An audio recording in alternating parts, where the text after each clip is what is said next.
Hey everyone, Chris Haddon and Jason Balin with REI360.net and HardMoneyBankers.com here with the REI 360 show and a very special guest. We have Tarek El Moussa from HGTV's Flip or Flop. We get down and dirty with Tarek and make him answer some really cool questions related to managing contractors in Southern California and other areas that he's in. He also talks about how much money he's looking to make on every flip that he does and a little sneak peek of his 5 and 10-year goals. It's going to be awesome. Check it out right now.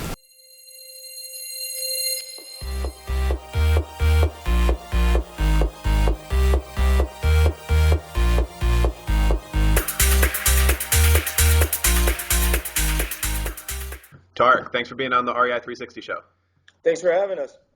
Awesome. Let's start at the beginning. Tell us how you got into real estate. Into flipping or selling? Yeah, let's go with whatever happened first. You're an agent to start out? Yeah, I was an agent to start out. I was in college at the time. I decided to get my license at 20 years old, and I saw so much potential in real estate. So I pretty much just jumped in and started selling real estate, and it was a major struggle. At one point in my life, I had to make a decision to give up on school and go real estate, or give up on real estate and go to school. So I really hated school, so I ended up going for real estate, and it all worked out. You know, my first year was real tough. Second year was great. Third year was huge, and it was a good ride. Sure. Awesome. So what are your current wheelhouse projects? Like I know you know a lot of agents they see more of an opportunity into getting to the investing world, and they kind of determine what side to stick in, and they say there's a lot more opportunity kind of flipping houses. Your wheelhouse types of projects, is that straight flipping on the residential stuff, or do you dabble in commercial? Do you do wholesaling and other things? So the majority of what we do is flipping, right? So we're flipping in Southern California, all surrounding counties from Orange County, as well as we're flipping in other states, North Carolina, South Carolina, Utah, Nevada, Ohio. So we're really trying to expand right now, but our main market is Southern California. Cool. And what was that transition like? How did you go from the agent world into your first investment deals?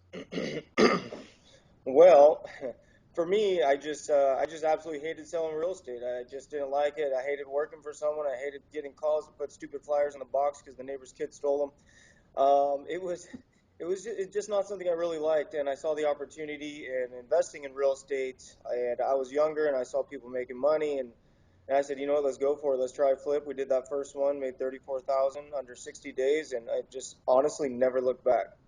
Yeah, we had similar background as well. And I mean, your market and our market's kind of similar because you're in California, we're in the DC area, high price points, lot of opportunity. We've seen deals, $100,000 wholesale deals and a few $100,000 flips on some of the higher end stuff. So question for you, just because you're in different markets, we're in kind of the same market because it's like DC and Baltimore, but although they're 30 minutes apart, they're very different related to price points and things like that. Like when you're getting into a flip on the beginning, what type of percentage return do you and your team look for? And I know that kind of probably varies based on the price point and the market.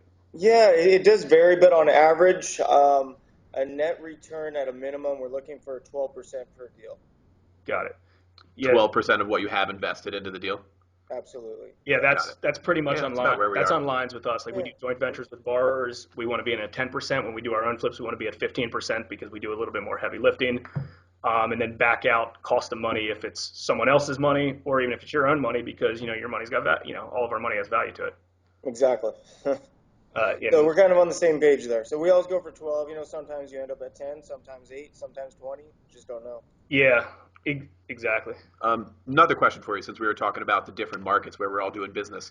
How have you been able to branch out into different areas of the country and manage those projects effectively? Well, the way we were able to do that was by utilizing systems. So over the year, we put some systems in place, marketing strategies, prospecting strategies. We're more of a company that looks for deals instead of waiting for deals. So we implemented the same techniques we use here in other states, and it's been working very successfully. And the great thing about it is we're working those states from... Are you still there? Yeah. Okay. Finish that thought, if you could, about how you're managing different teams in different areas. So we're able to run all the out-of-state territories at our home office here in Southern California. So I have a salesman that works out of my office running North Carolina. I have a salesman in my office running Nevada. So what we do is we use the same systems here, and we just do it over the phone, over email, over text. And real estate's real estate. You buy low, you fix it up, and you sell it. Doesn't matter where it is. Sure. Very true. Yeah, is interesting. It kind of leads to the next kind of topic related to managing contractors and construction, because I mean, as lenders, we see that projects that end up going sideways are the ones that contractors are mismanaged, construction costs are underestimated, and obviously the bigger the project, the more potential issues.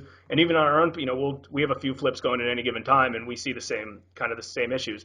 And I'm sure, or maybe this is not the case, but do you have any tips for like a lot of real estate investors related to either managing contractors,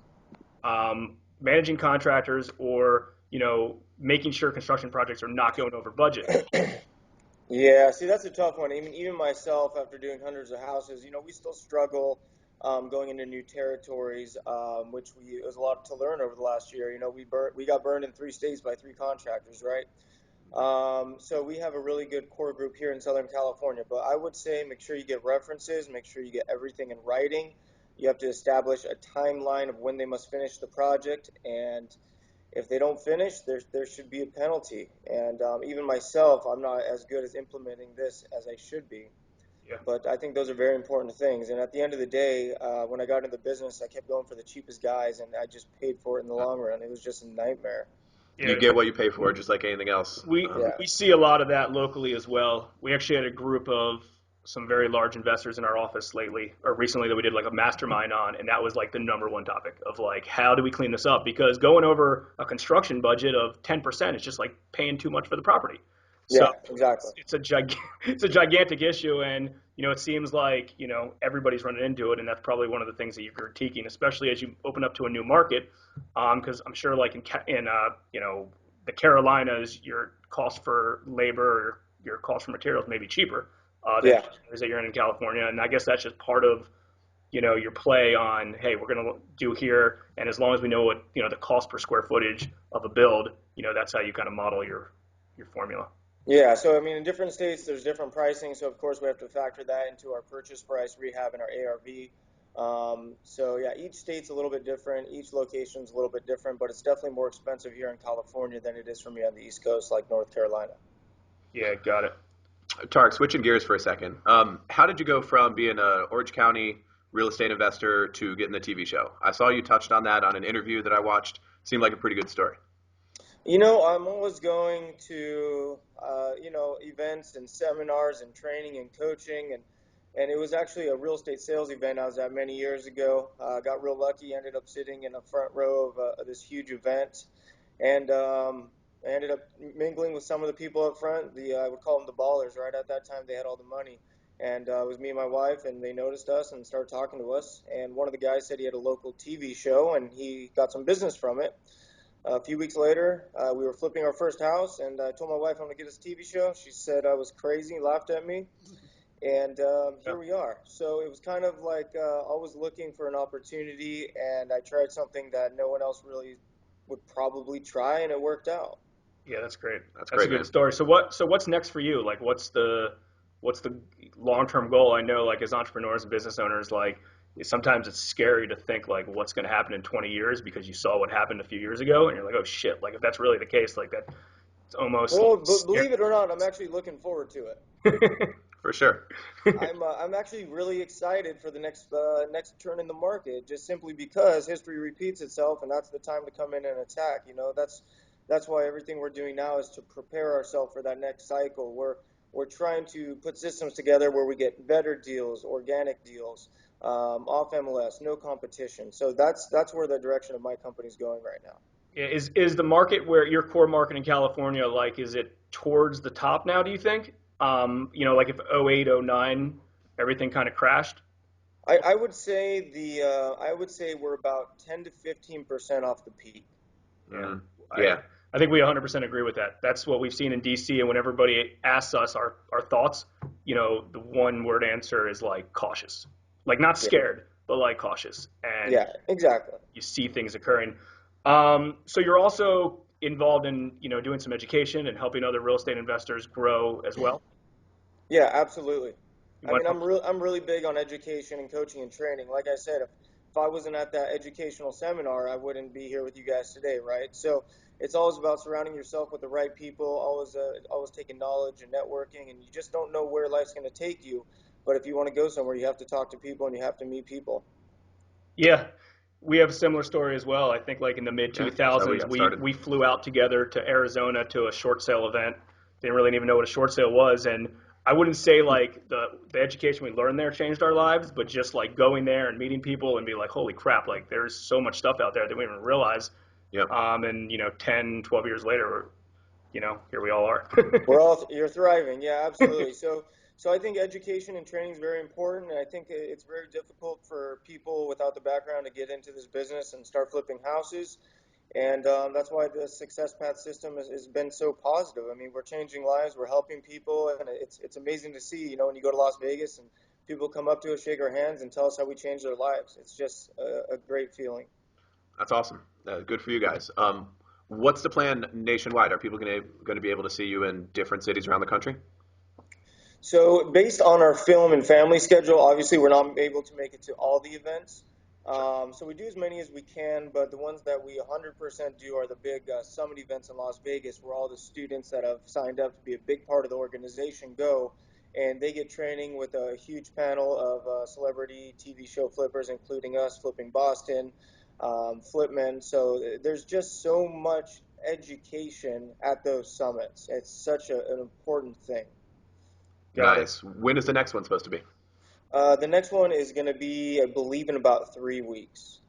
Yeah, that's good. And it's just amazing. You go into the room and you just feel that energy. I know you guys know what I'm talking about Oh because yeah. we all started with nothing, right? Same with you guys, I'm sure. And that feeling of being in that environment and smelling success. I'll never forget that smell, right? The energy, the vibe. And every time I go into that event, it just takes me back to when I was doing the business, and I just get so excited. Yeah, no, it's a good feeling. And then, it's even a better feeling sometimes when, you have all that excitement and then either yourself or other people actually are taking action on some of that stuff and taking it to the whole new level and hope that, they walk out the door and they don't get distracted and you're like, stick with this. I promise you it works. Yeah, like I said, every event, one, it's not brain surgery, it's buying No. low, selling high. And and two, everybody's going to tell you can't do it, which is a good thing because that means they're not doing it. So it's a better chance that you will do it, and you will do it if you get educated.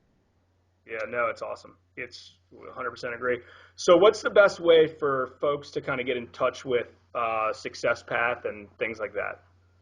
The best thing would be go online and look up Success Path Systems websites and contact the main portal, and they will direct the clientele on where they need to go. That's great. We'll definitely push that out to our people. Tarek, thank you so much for being on. Really enjoyed it. We'll catch you next time. Appreciate it.